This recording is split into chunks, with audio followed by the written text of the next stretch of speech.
La musique, c'était l'événement cette nuit.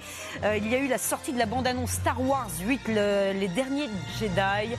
Une bande-annonce publiée donc avant la sortie du film événement le 13 décembre. On va en parler avec notre invité Patrice Giraud, spécialiste de la saga Star Wars et co-auteur de Star Wars, objet du mythe. Mais d'abord cette bande-annonce que nous avons donc découverte à 3h30 cette nuit.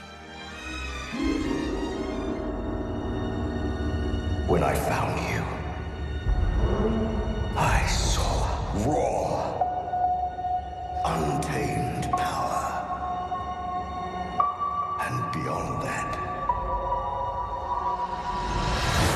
something truly special. Voilà, c'est une partie de la bande-annonce. Le dernier Star Wars avait attiré en France 10 millions de spectateurs. Une nouveauté cette fois-ci, vous pouvez dès aujourd'hui réserver vos places sur le site starwars.fr ou dans les cinémas directement. Alors bonjour Patrice Giraud. Bonjour. Vous êtes un fan absolu de Star Wars, vous connaissez absolument tout. Qu'apprend-on d'abord de plus? Parce qu'évidemment vous avez vu la bande-annonce comme nous cette nuit. Qu'apprend-on de plus sur Star Wars 8 donc dans cette nouvelle bande-annonce? Parce que la dernière, il y en avait une sur les derniers, la bande-annonce des derniers Jedi, elle date de mi-avril, mais on ne savait pas grand-chose. Qu'apprend-on de plus? Pas grand-chose, ils sont très forts en marketing, il faut juste teaser pour juste donner à avoir envie de voir le film, il ne faut pas bien sûr détruire le plaisir de voir le film. Donc on voit beaucoup de choses, on voit que c'est épique, très épique. Par rapport au précédent, on voit qu'il y a beaucoup de nouvelles choses, de nouvelles planètes. C'est très intéressant, ça faisait longtemps que je n'avais pas vu une bande-annonce qui me faisait autant plaisir, donc c'est très bien. Bon, vous avez des plaisirs, ça fait 40 ans, on va fêter les 40 ans de la saga la semaine prochaine. Ouais, exactement, 40 ans que Star Wars est sorti en France. Voilà, et moi effectivement j'y étais il y a 40 ans sur les Champs-Élysées avec mon Vous grand vous souvenez frère. d'où vous étiez quand la bande-annonce? Ah oui, exactement, oui, en bas des Champs-Élysées. J'ai jamais vu une file d'attente aussi grande à l'époque.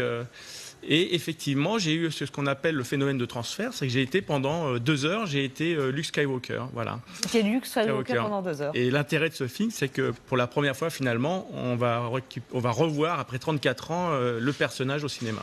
On va revoir, et c'est ça la nouveauté. On l'a vu que quelques secondes dans le dernier film, mais là, il est vraiment dans le film. Donc c'est les attentes pour les fans, c'est ça vraiment l'essentiel de ce nouvel épisode? Je pense pour ma génération, oui. Pour les nouvelles générations, c'est l'histoire, c'est les nouveaux personnages. Je pense que les nouveaux, justement chez les jeunes, c'est bien sûr les effets spéciaux, les séquences de bataille. On voit que c'est un film très guerrier, une fois de plus très épique. Et je crois que le film va être assez long, on va faire 2h30, ça va être un grand moment de cinéma. Comment vous expliquez le succès de cette saga, 40 ans que ça dure? Pourquoi cette saga a-t-elle marché et est-elle intergénérationnelle? Grands-parents, parents, petits-enfants, on peut tous regarder effectivement les Star Wars en famille. Parce que George Lucas, quand il a écrit son tout premier film et qu'il a à peu près mis sur sa table une histoire de 3 films, il s'est basé sur des préceptes d'un professeur universitaire spécialisé dans les contes mythologiques. Et donc, Star Wars est un conte mythologique moderne, donc à la sauce effectivement avec son univers onirique, ses droïdes, ce côté science-fiction.